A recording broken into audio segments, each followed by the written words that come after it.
Olivia Derr, a Kearney resident and current social work student at University of Nebraska Kearney, is this month's community hero.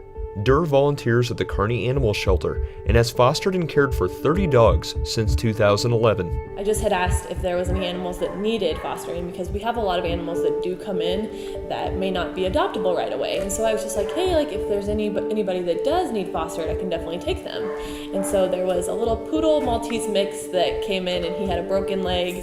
His front right, and he needed to have surgery, but they couldn't do it unless somebody was able to take him home and watch him because he had to be rehabilitated for about 6 to 8 weeks. And so I was like, well, sure, I'll definitely take him home. So that's kind of how it all started, basically. She's been here since 2011. Summer of 2011 she started, and she started fostering dogs in August of 2011. And since then she has fostered 30 dogs for us, and she's done fabulous with them. She's done litters of puppies to older dogs that have had surgery, so she's really a star for us.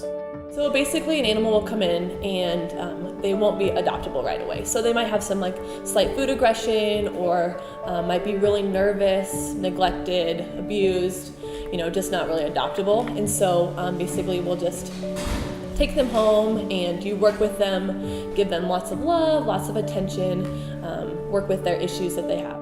Definitely somebody that's compassionate. If they have that heart that they're willing to wake up in the middle of the night and bottle feed puppies, it's like having a small child at home that they have to be willing to be there for their needs whenever they need to be. So definitely look for someone that has that compassion, and I think she definitely has that. Volunteer is such a selfless act.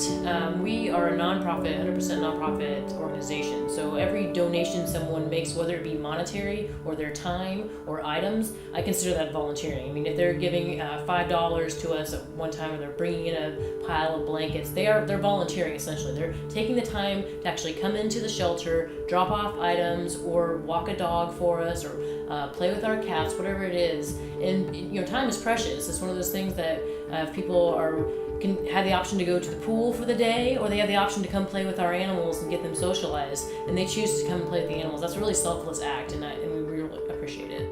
It's so cool to see when they come in, especially if they've been abused and they have terrible mats all over. It's cool to see, the transformation after that, and then seeing them actually go home to their forever home. It's the most rewarding, definitely.